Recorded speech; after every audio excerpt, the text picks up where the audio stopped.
What's happening there, Reject Nation? Oh my god, the Oscars. Totally didn't watch it. Saw some people were upset by it. Yeah, that's my thoughts on the Oscars. That's how it goes. Someone's always upset at the Oscars. Spending time with a loved one last night. But anywho, saw this came out and I was like, well, yeah, I guess SpiderMan No Way Home villain Dark Avengers setup. Yeah. We are obligated to cover that. We have to, right? We need to know. We need to know before the movie gets here. And that plot leak that we covered from Cosmic Wonder last time, there were other reports coming out saying like, yeah, this plot leak is real. Oh, no. I know. We ruined it for ourselves. Oh, no. What have we done, John? This is the price you pay for digging for your Christmas presents. Sometimes you find them. No, cool. It's going to be fun to see how it plays out. How's it going, everybody? It's Warren. Welcome back to the Cosmic Wonder, and today we have some Spider-Man 3 No Way Home news, specifically about who the main villain of the film is going to be. That's been the question, man. All but confirmed to be about the multiverse and the Spider-Verse. The only people who haven't really confirmed it yet are Marvel and Sony, but that's only a matter of time. And in a movie that the multiverse Alfred Molina pretty much did. There are going to be a lot of villains. So many rumored for this movie that we were beginning to wonder if there was actually going to be a main villain. But today it seems like we have figured out just who this main villain is going to be, and it's going to change the MCU as we know it. So if you love Marvel and the MCU, that's what they always say, so you don't miss out on any and it usually does. And I'm also giving away a Captain America shield that ends this Friday, so be sure to check out the details in the description down below. Now, in case you missed it, Alfred Molina did confirm that the multiverse is indeed going to be in Spider-Man No Way Home. He actually said that his character Doc Ock is going to be from the Sam Raimi universe. Where they're going to pick off in Spider-Man No Way Home with his character is going to be right at that moment at the end of Spider-Man 2 where he is sinking down in the water. Now, we all assumed that he died at the end of the movie, and so did he, because when he asked director John Watts how he's going to bring his character back when he died, director John Watts said, "In this universe, nobody really dies."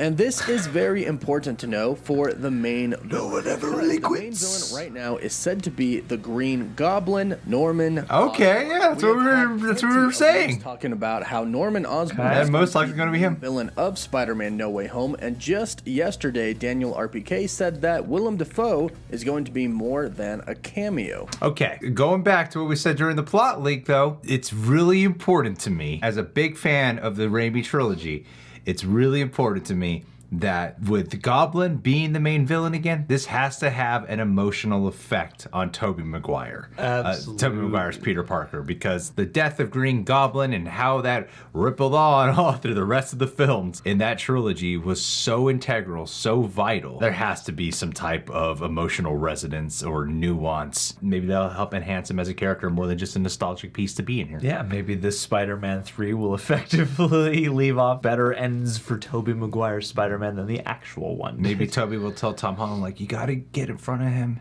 and then when he starts to shoot his glider, you do a backflip, and then it'll hit him. Yeah. And then it's gonna hit him in the pelvis, the upper thighs. Called this the Spidey pelvis. The spelvis. Now, at this point in time, it's unclear on whether or not Willem Dafoe's character is simply going to come back to the MCU, switch universes, and become the main villain of our main universe, or if there's going to be another Norman Osborn in our main universe, and the other one's going to come over, and perhaps the two of them could even team up. Now, again, Norman fused Osborn together. You're just like me. I'm just like you. Do we just become best friends? Watts said, nobody really dies in this universe. And one of the leaks that we've actually heard is that the multiverse is kind of shattering not just in our universe, but in all of the universes. Many different realities are shattering, and one of the realities that is shattering is the Sam Raimi universe. And what the plot leak said is that Norman Osborn from the Sam Raimi universe is trying to communicate with other realities, other universes. He is hoping to be able to escape his reality that seems to be coming to an end and go to a different reality. It says that he does make contact with a Norman Osborn from our universe, our main timeline. And through communicating and a connection type of device, Norman Osborn manages to make his way from the Sam Raimi universe to our universe. It said that he would then go on to become the villain of the film, kind of trying to dominate the new reality that he is in, and also realizing that there is another Spider-Man in this universe. Now, it's also said that the Norman Osborn from our MCU timeline isn't that bad of a guy. Okay, hold on. Before we go into this not bad of a guy, Norman Osborn was buried. Yeah. There was a funeral for He's him. dead. He died. How is he doing any of this? Even if he was trying to communicate while he was off screen with other universes, when would he have found the opportunity to actually make the jump?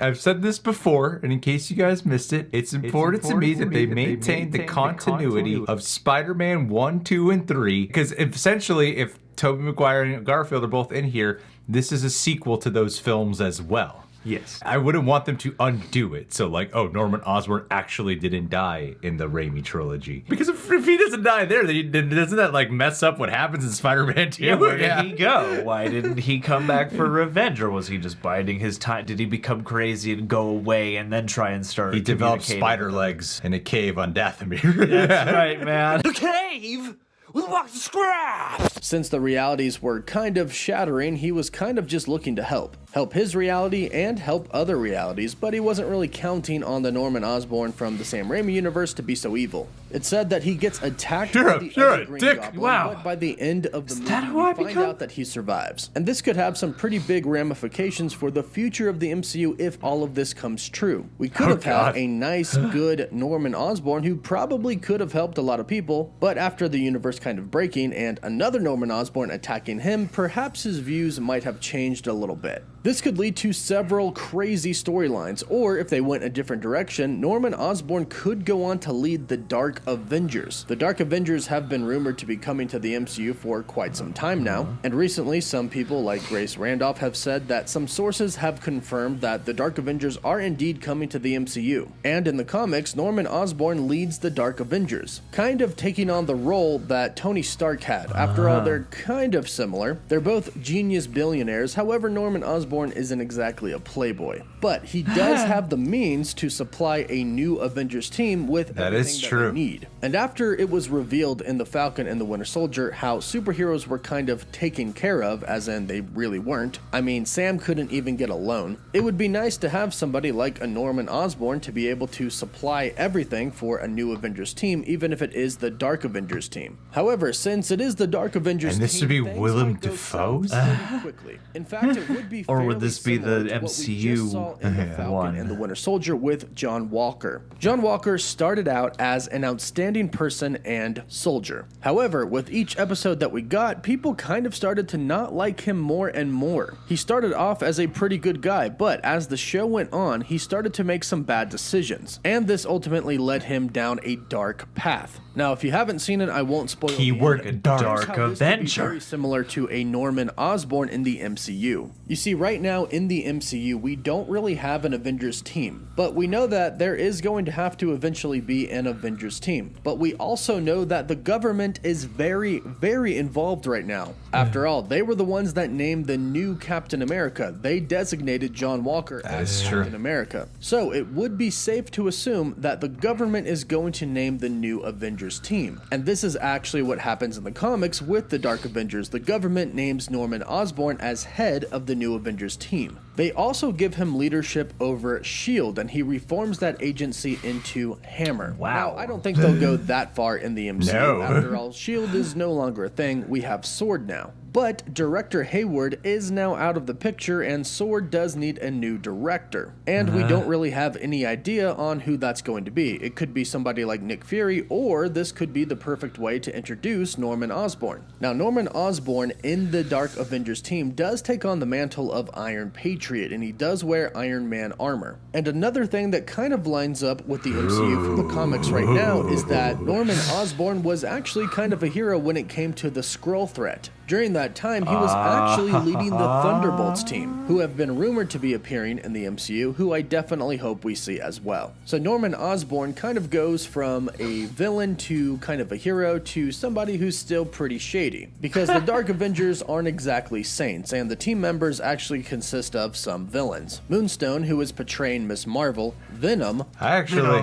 I really like the idea of bringing in Norman Osborn here and building him up so much to this random leadership position you don't see coming. I actually really appreciate that. It'd be very different to do. I mean, we've been building up Thunderbolt Ross and, he's supposed to the Thunderbolts, him and Zemo. We've been hearing all that for such a long time. We have yet to see any of those theories truly pay off yet, right? We thought it might be in Falcon and Winter Soldier. Oh, he's supposed to be in the She-Hulk show. Okay, yes, he's in Black Widow. If they start doing that with Norman Osborn, if like this new Spider-Man movie is the catalyst for him, that'd be pretty cool, I think, man. Especially with getting to like the Dark Avengers point, it would be their own version of like Suicide Squad, Sinister Six, or something like that. Absolutely. Well, that's in line with remnants of Sony's old plans, which were to try and have some kind of team led by Norman Osborn and supplied by Oscorp. Yeah. So I mean, it seems like kind of an upgrade from that. If they do have him don like an Iron Patriot outfit to toy with the Captain America symbolism as they did in Falcon and Winter Soldier, if they did the same thing here, I think it'd be bold. And I think it'd be very fascinating. I'd be quite into it. The Dark Avengers aren't exactly saints, and the team members actually consist of some villains. Moonstone, who is portraying Miss Marvel, Venom, Bullseye, who is portraying Hawkeye, and Wolverine's son, Daken, taking on the Wolverine mantle. So I'm imagining that if Norman Osborn is indeed named the head of the new Avengers team, it will go kind of like what happened with John Walker. Maybe he'll want to do a really, really good job at first, but as things go on, his new Avengers team may turn a little bit dark. After all, Norman Osborn is pretty notorious for being a villain. I'm sure the MCU would kind of keep it the same way. And if Norman Osborn is indeed coming to the MCU, there are actually some connections that we could make that could be tied to him. Sharon Carter was talking to somebody on the phone in the Falcon and the Winter Soldier post-credit scene. I won't mention more than that, but we don't know who she was talking to. That person could indeed be Norman Osborn. Just a friend. After all, one of the specialties of his company just a military homegirl who grade she wanted to weapons. tell We her also secret don't plans really know to. who U.S. agent is working for now. Sure, we know Valentina, but who is she working for? There are clearly some big organizations out there in the MCU right now that we don't know about, and Norman Osborn could be behind one of them. Either way, I definitely hope that Norman That Osborn is true. is There going to are show these up in multiple Spider-Man No Way Home, organizations, and at this yeah. point, I don't really have any doubts that that's going to happen. Of course, it's not officially confirmed, but I'm sure it'll happen. And then I hope he has a pretty big future in the MCU, as he is a major character. Hopefully he goes on to lead the Dark Avengers team, and hopefully a lot of secrets of the MCU start to come out relatively soon. So be sure to subscribe so you don't miss out on any of the latest videos. If we find out any of those secrets, I'll be sure to let you know. In the meantime, let me know your thoughts about this in the comments down below. Do you think the Green Goblin would be a good villain for Spider-Man No Way Home? And do you think Norman Osborn should go on to be a key character in the MCU? Let me know down below. Don't forget to like the video, and for live updates, you can follow me on Instagram and Twitter. As always, thank you all so much for watching. Woof woof.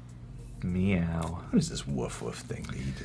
Anywho, what's getting me excited is the potential, not of Green Goblin, but of Norman Osborn, which I think is quite a departure because, it's been like Green Goblin beforehand, but Norman Osborn does just sort of get killed off in whatever movie he shows up in. He does. So it would be neat if they actually don't kill him off this time around and he's someone they keep around, and especially if John Watts is out there saying your death doesn't matter. Yes, exactly. He'll be fine. Well, it makes me wonder too, is like if it goes down a route of like, okay, the MCU Norman Osborn reaches out and brings in the Norman Osborn from the Raimi verse or something like that, then maybe we can have it be a slingshot where it's like, oh damn, that's a really sinister version of me. That's not who I want to become, and maybe that will at least like stay his turn towards the dark side for a little longer, enough to at least put him in a position to want to rise to that mantle of being the Iron Patriot or whatever, Yeah. But I'm really hoping it's James Franco who shows up. Yes, you knew this was coming, Pete. Him on his snowboard. That's my man. favorite line. Him on his flying snowboard. You knew this was coming, Pete. Hey man, he made the eggs though with a lot of gusto in that movie. All Yeah, right? he did. Cooked the hell out of those eggs. Yeah, that's impressive stuff. He showed up that day. I know. Anyway, guys, Norman Osborn, are you excited? Leave your thoughts down below. Yeah, this is what we were thinking it would be Norman. It sounds like they were building up for it to be Green Goblin. Yeah. It would make sense. Sony has been wanting to do that for so long. Their plans keep getting smashed, so I feel like now is the time. Ooh, boy. This movie better deliver on all kinds of weird expectations. Better have everything in it, including Batman. Hit that like button. See you guys soon. Subscribe to Cosmic Wonder.